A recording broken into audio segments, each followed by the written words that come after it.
Hi friends, welcome to Indhu's kitchen.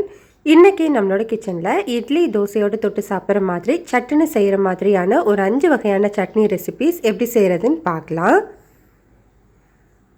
First நம்ம வேர்க்கடலை கொத்தமல்லி சட்னி எப்படி செய்கிறதுன்னு பார்க்கலாம். இப்போது இதை செய்கிறதுக்காக ஃபர்ஸ்ட் ஒரு மிக்சி ஜாரில் ஒரு பெரிய வெங்காயத்தை ரஃப்பாக கட் பண்ணிவிட்டு சேர்த்துக்கலாம். இது கூட காரத்துக்கு 3 பச்சை மிளகாய் சேர்த்துருக்கேன். உங்களோட காரத்துக்கு ஏற்ற மாதிரி மிளகாயோட அளவை எடுத்துக்கோங்க. இப்போ இதில் 4 பல்லு பூண்டை தோலோடவே சேர்த்துக்கலாம்.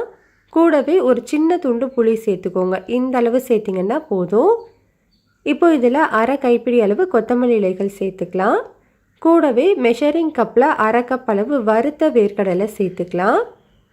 அதே மெஷரிங் கப்பில் 1/4 கப் அளவு பொட்டுக்கடலை சேர்த்துக்கோங்க. அரை கப் அளவு வேர்க்கடலைக்கு 1/4 கப் அளவு பொட்டுக்கடலைங்கிறது கரெக்டாக இருக்கும். இப்போ இந்த சட்னிக்கு தேவையான அளவு உப்பு, 1 டீஸ்பூன் அளவு கல்லுப்பு சேர்த்துட்டு இதில் கொஞ்சமாக தண்ணி விட்டு நல்லா ஸ்மூத்தான சட்னியாக அரைச்சி எடுத்துக்கலாம். பாருங்கள், நம்ம சட்னி நல்லா இந்த அளவுக்கு ஸ்மூத்தாக அரைச்சி எடுத்துருக்கணும். இதை ஒரு பவுலுக்கு மாற்றிக்கலாம். மிக்ஸி ஜார் கழுவிட்டு தண்ணி சேர்த்து மிக்ஸ் பண்ணி வச்சுருக்கேன். சட்னியோட கன்சிஸ்டன்சி உங்களுக்கு இந்த மாதிரி இருந்ததுன்னா இட்லி தோசையோடு சாப்பிட ரொம்ப நல்லாயிருக்கும். இப்போ இந்த சட்னியை தாளிக்கிறதுக்காக ஒரு சின்ன பேனில் 1 டேபிள் ஸ்பூன் எண்ணெய் சூடுபடுத்திட்டு அரை டீஸ்பூன் கடுகு, அரை டீஸ்பூன் உளுந்து, 1/4 டீஸ்பூன் அளவு பெருங்காயத்தூள், கொஞ்சமாக கருவேப்பிலை சேர்த்து தாளிச்சிட்டு சட்னியில் மிக்ஸ் பண்ணிக்கலாம். அவ்வளோதான், நம்மளுக்கு ரொம்ப சிம்பிளான டேஸ்டான சட்னி ரெடி ஆகிடுச்சு. கட்டாயம் ட்ரை பண்ணி பாருங்கள், டேஸ்ட் ரொம்பவே நல்லாயிருக்கும். அடுத்தது டிஃப்ரெண்ட்டான தக்காளி சட்னி எப்படி செய்கிறதுன்னு பார்க்கலாம். இதை செய்கிறதுக்காக ஃபர்ஸ்ட் ஒரு பேனில் 2 டேபிள் ஸ்பூன் எண்ணெய் சூடுபடுத்திக்கோங்க.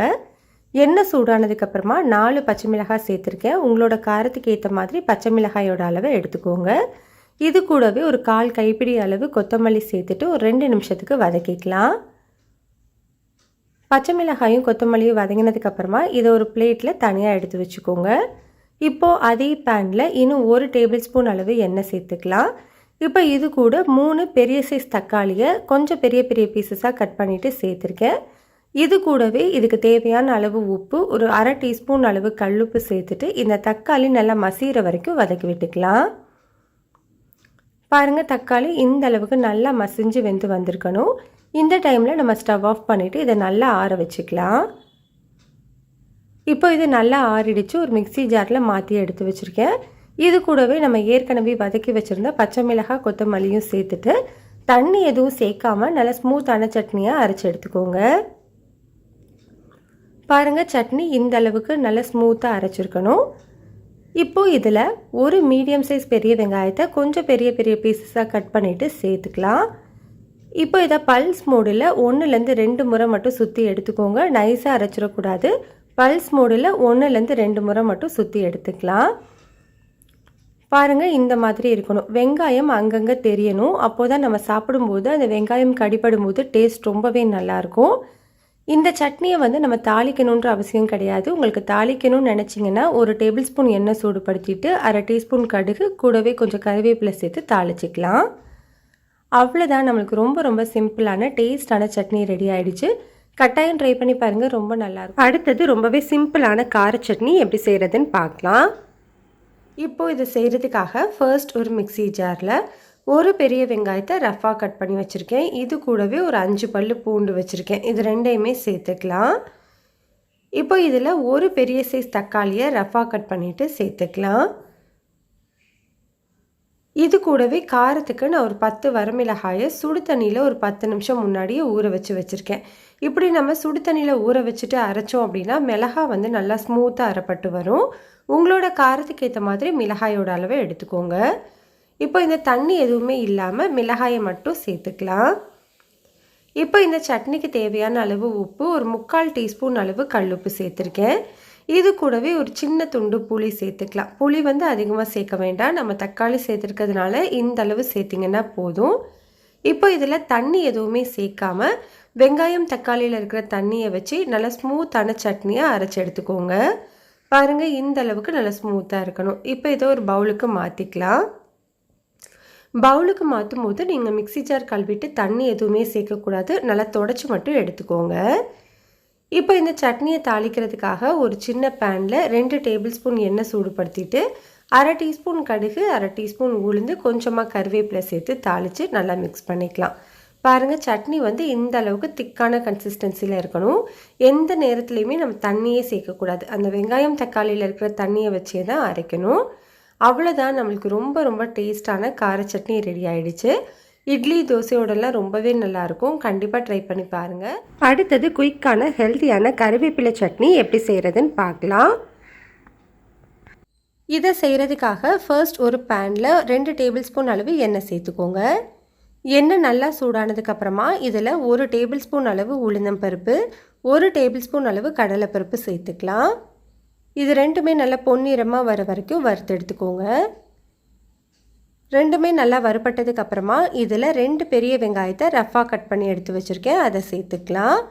இது கூடவே ஒரு 8 பல் பூண்டு எடுத்திருக்கேன். பூண்டு பல் வந்து சின்ன சின்னதாக இருக்கிறதுனால 8 எடுத்திருக்கேன். கொஞ்சம் பெருசாக இருந்ததுன்னா 5 மட்டும் சேர்த்துக்கோங்க.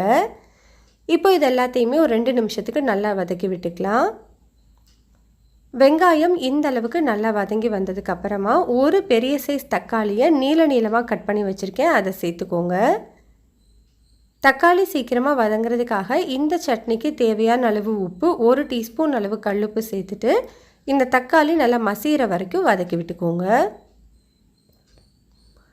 பாருங்கள், தக்காளி வந்து இந்த அளவுக்கு நல்லா மசிஞ்சு வெந்ததுக்கு அப்புறமா இதில் காரத்துக்காக 2 பச்சை மிளகாய் கூடவே 2 வரமிளகாய் சேர்த்துக்கிறேன். உங்களோட காரத்துக்கு ஏற்ற மாதிரி மிளகாயோட அளவை எடுத்துக்கோங்க. இது கூட 2 கைப்பிடி அளவு ஃப்ரெஷ்ஷான கருவேப்பிலை சேர்த்துக்கோங்க.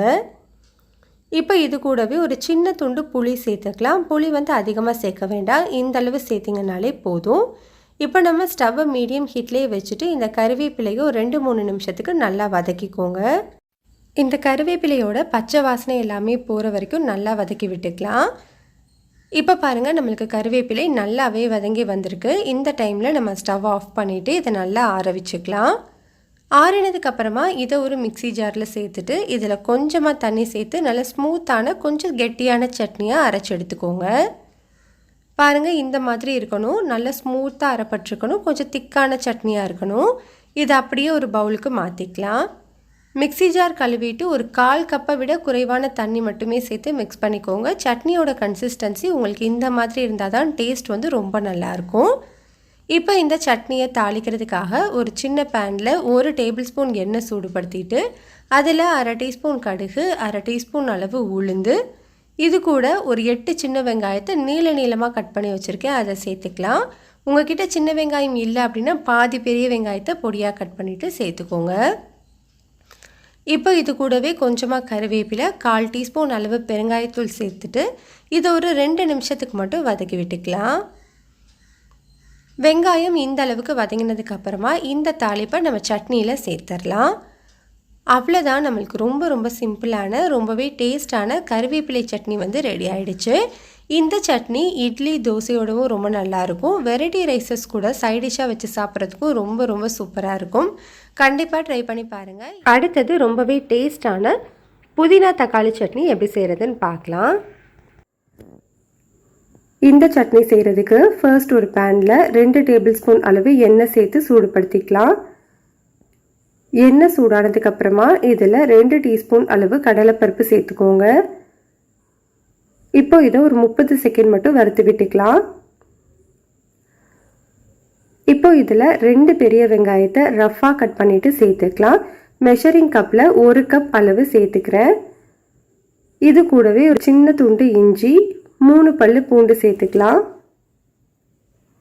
இப்போ இந்த வெங்காயத்தை ஒரு 3 நிமிஷத்துக்கு நல்லா வதக்கி விட்டுக்கோங்க. வெங்காயம் நல்லா கண்ணாடி பதம் வந்ததுக்கு அப்புறமா இதில் ஒரு மீடியம் சைஸ் தக்காளியை ரஃபாக கட் பண்ணிவிட்டு சேர்த்துக்கலாம். மெஷரிங் கப்பில் 1/2 கப் அளவு சேர்த்துக்கிறேன். நீங்கள் 2 பெரிய வெங்காயம் சேர்த்திங்க அப்படின்னா 1 தக்காளி சேர்த்துக்கோங்க, கரெக்டாக இருக்கும். இது கூட காரத்துக்கு 5 வரமிளகாய் சேர்த்துக்கிறேன். சட்னிக்கு தேவையான அளவு உப்பு, 1/2 டீஸ்பூன் அளவு தூள் உப்பு சேர்த்துருக்கேன். இப்போ இந்த தக்காளி நல்லா மசிகிற வரைக்கும் வதக்கி விட்டுக்கோங்க. தக்காளி நல்லா மசிஞ்சு வெந்தாதான் சட்னி நல்லா டேஸ்ட்டாக இருக்கும். இப்போ நமக்கு தக்காளி நல்லா மசிஞ்சு வெந்துருச்சு. இந்த நேரத்தில் 1/2 கப் அளவு புதினா இலை சேர்த்துக்கலாம். 1 கைப்பிடி அளவு நம்மளுக்கு கரெக்டாக இருக்கும். புதினா சேர்த்ததுக்கு அப்புறமா ரொம்ப நேரமாக வதக்க வேண்டாம். ஒரு நிமிஷம் மட்டும் நல்லா கிளறி விட்டுட்டு ஸ்டவ் ஆஃப் பண்ணிக்கோங்க. இது நல்லா ஆறட்டும். ஆறினதுக்கப்புறமா இதை ஒரு மிக்சி ஜாரில் சேர்த்துட்டு கொஞ்சமாக தண்ணி ஊற்றி நல்லா ஸ்மூத்தான சட்னியாக அரைச்சி எடுத்துக்கலாம். அரைச்ச சட்னியை ஒரு பவுலுக்கு மாற்றி வச்சுருக்கேன். இந்த சட்னி தாளிக்கிறதுக்கு ஒரு சின்ன பேனில் 1 டீஸ்பூன் எண்ணெய் சூடுபடுத்திட்டு அதில் 1/2 டீஸ்பூன் அளவு கடுகு சேர்த்து தாளிச்சுட்டு நம்ம சட்னியில் சேர்த்துக்கலாம். அவ்வளோதான், நம்மளுக்கு ரொம்ப ரொம்ப டேஸ்ட்டான வெங்காய புதினா சட்னி ரெடி ஆகிடுச்சு. கண்டிப்பாக இதை நீங்கள் ட்ரை பண்ணி பாருங்கள். பிடிச்சிருந்தால் லைக் பண்ணுங்கள், ஷேர் பண்ணுங்கள், கமெண்ட் பண்ணுங்கள், சப்ஸ்கிரைப்